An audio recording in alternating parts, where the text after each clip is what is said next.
नमस्कार, मेरा नाम डॉक्टर नाज़िम अली है और मैं न्यूरोमाइंड टीएमएस में फाउंडर डायरेक्टर हूँ। देखिए मेंटल हेल्थ इम्पोर्टेंट क्यों है? ये बहुत महत्वपूर्ण, बहुत इम्पोर्टेंट क्वेश्चन है, जिसका आंसर मैं आज आपको एक छोटे से वीडियो में दूँगा। देखिए मेंटल हेल्थ जब से ये दुनिया बनी है, जब से इंसान दुनिया में आए हैं, मेंटल हेल्थ तब से ही इम्पोर्टेंट है। लेकिन क्योंकि अब ज़माने की रफ्तार के साथ टेक्नोलॉजी इतनी बढ़ गई है, जनसंख्या बढ़ रही है, लोगों के अंदर तनाव बढ़ रहा है, तो वो हमारे हाथ में तो नहीं है रोकना। लेकिन मेंटल हेल्थ की जो इम्पोर्टेंस है, वो कितनी इम्पोर्टेंट है वो मैं आपको बता देता हूँ। देखिए आपकी बॉडी में अगर कहीं भी कोई प्रॉब्लम होती है तो आप उसके स्पेशलिस्ट के पास जाते हैं, दवाई खा लेते हैं या जो भी ट्रीटमेंट होता है ठीक हो जाते हैं। आपको पता है हमारी बॉडी के अंदर ना काफ़ी बीमारियाँ होती हैं जो हमारे ब्रेन से कनेक्टेड होती हैं। यानी कि हमारे सबकॉन्शियस ब्रेन हमारे माइंड से। स्ट्रेस आने से, डिप्रेशन आने से, एंजाइटी आने से, ओसीडी आने से, जितनी बीमारियां हमें होती हैं, इसकी वजह से हमारे पूरे शरीर पे इफेक्ट पड़ता है। अगर मैं एक कॉमन बात करूं जो कि एक कॉमन लोगों को मालूम भी होता है, एंजाइटी का पेशेंट को ज्यादातर आपको पेट की दिक्कत मिलेगी। क्योंकि मैं ये नहीं कह रहा हूं कि एंजाइटी की वजह से ही पेट में दिक्कत होगी, पेट की दिक्कत के और भी कुछ मुख्य कारण हो सकते हैं। लेकिन एंजाइटी के पेशेंट को अक्सर पेट में दिक्कत मिलेगी, तो वो अलग अलग स्पेशलिस्ट के पास जाके गैस्ट्रोलॉजिस्ट के पास या मेडिसिन की दवाइयाँ खाते हैं, लेकिन उसके बाद भी उनको ठीक नहीं होते हैं। बाद में पता लगता है कि भाई वो साइकेट्रिस्ट के पास रेफर किया तो उनको एंजाइटी है। एंजाइटी इतनी ज्यादा हो जाती है कि उनको बार बार जैसे आईबीएस, इरिटेबल बाउल सिंड्रोम की प्रॉब्लम होती है कि कुछ भी हल्का सा कुछ सोच लिया, एंजाइटी हुई, आपको एकदम वॉशरूम जा रहे हैं, पूरी तरीके से फ्रेश नहीं हो रहे हैं, बीच बीच में थोड़ा थोड़ा जाके फ्रेश हो रहे हैं, जिसकी वजह से पूरे दिन एक डिस्कम्फर्ट बॉडी में रहता है। जैसे कुछ तनाव रहेगा, पेट में कुछ लग रहा है, गैस बन रही है, ब्लोटिंग हो रही है, मूड ऑफ, किसी से बात करने का मन नहीं, चिड़चिड़ापन। ये एंजाइटी एक कॉज हो सकता है। तो देखिए मेंटल हेल्थ, एंजाइटी एंजाइटी कितनी इंपॉर्टेंट है। अगर एंजाइटी ठीक है तो आपकी पेट की दिक्कत काफी हद तक ठीक हो सकती है, अनलेस अनटिल अगर आपको और कोई क्रोनिक डिसीज ना हो।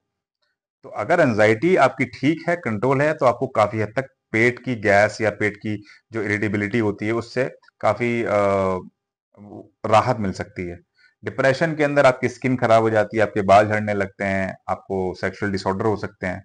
देखिए ये एक अलग प्रॉब्लम है, कितनी बड़ी प्रॉब्लम है कि आप आज की डेट में कितना अपने ऊपर कॉस्मेटिक में खर्चा करते हैं, लेकिन अगर आपको डिप्रेशन का कोई सिम्टम नहीं है तो काफी हद तक आपकी स्किन, आपके बाल, आपकी बॉडी का जो स्ट्रक्चर है वो काफी अच्छा दिख सकता है। ओसीडी के जो पेशेंट्स होते हैं उनका भी, उनको डार्क सर्कल्स बहुत मिलेंगे, क्योंकि उनको अनवांटेड थॉट्स इतने ज्यादा आते हैं कि वो रात भर जगते हैं, यानी कि इंसोम्निया की प्रॉब्लम उनको बहुत ज्यादा देखने को मिलती है। तो इंसोम्निया की वजह से क्या होता है कि आपको डार्क सर्कल्स आ जाते हैं, आपके फेस की फ्रेशनेस खत्म हो जाती है, आपके चेहरे पे हमेशा थकावट दिखेगी, आप थके थके लगेंगे, आप हमेशा कुछ ना कुछ बड़बड़ाते रहेंगे, आपके लिप्स में कुछ ना कहीं कुछ ड्राइनेस नजर आएगी। तो ये एक देखिए ओसीडी की वजह से कई कई पेशेंट को देखने को मिला है। तो आप देख सकते हैं कि ओसीडी, डिप्रेशन, एंजाइटी या PTSD, post traumatic stress disorder, ये बीमारियां अगर आपको है ना तो उसकी वजह से ही हमारी बॉडी इफेक्ट करती है। तो मेंटल हेल्थ अगर आपकी ठीक है ना तो आपकी बॉडी में 30 to 40% जो प्रॉब्लम वैसे हमें होती है वो वैसे ही ठीक रहेंगी पार्शली। उसके अलावा अगर कोई किसी वजह से प्रॉब्लम है तो उसके लिए जो स्पेशलिस्ट होते हैं डॉक्टर, आप उनकी दवाइयां खा लेते हैं, या अगर आप अच्छे से अपनी लाइफ गुजार रहे हैं, आप योगा करते हैं, अच्छा खाना खाते हैं, हेल्दी रखते हैं, मतलब हर चीज का ध्यान रखते हैं, तो आपको बीमारी होगी ही नहीं। आप फ्रेश रहेंगे। सीजनल थोड़ी बहुत आपको प्रॉब्लम हो सकती है जो हर जगह हो जाती हैं, पर अगर आप उस पर भी कंट्रोल लगाएं तो वहां से भी आप स्वस्थ रह सकते हैं। तो देखिए हमारा जो बॉडी का टॉप एरिया है दैट इज अ ब्रेन। यहां से अगर आपका ब्रेन ठीक है, आपका पूरा का पूरा मेंटल हेल्थ सिस्टम, तो वो पूरा स्ट्रक्चर नीचे ऐसे आता है। तो अगर आपका ये फ्री है, हेल्दी है, तो आपकी पूरी बॉडी हेल्दी है। आपके स्ट्रेस हार्मोन बॉडी में ट्रेवल नहीं करेंगे, इसकी वजह से आपकी बॉडी लेथार्जिक नहीं रहेगी। तो mental health is very important. इसको हमेशा सोच के, मान के अपनी लाइफ को जिए, तो आपको हमेशा एक हेल्दी लाइफ मिलेगी। नहीं तो एक समय के बाद वही बात कि यहाँ डॉक्टर, इसके पास उसके पास 10 रिपोर्टें करा ली, इसको दिखा दिया, इजाज करा ली, एंड में निकला क्या? एंजाइटी डिसऑर्डर या डिप्रेशन। फिर आप उसका ट्रीटमेंट, फिर वो भी बहुत लंबा ट्रीटमेंट। तो इस तरीके से तो आपकी पूरी लाइफ सिर्फ टेस्ट कराने में और दवाइयों में और इधर उधर धक्के खानों में निकल जाएगी। तो अगर आप अपनी मेंटल हेल्थ को ठीक रखेंगे तो आपको कम से कम हॉस्पिटल जाना पड़ेगा, एडमिट नहीं रहना पड़ेगा, डॉक्टर के पास कम से कम जाना पड़ेगा, दवाइयां कम से कम खानी पड़ेंगी, या बोलोगे नहीं खानी पड़ेंगी। तो अगर आप मेंटल हेल्थ को ठीक रखते हैं तो आपकी बॉडी के और भी अंग और भी ऑर्गन हेल्दी रहते हैं।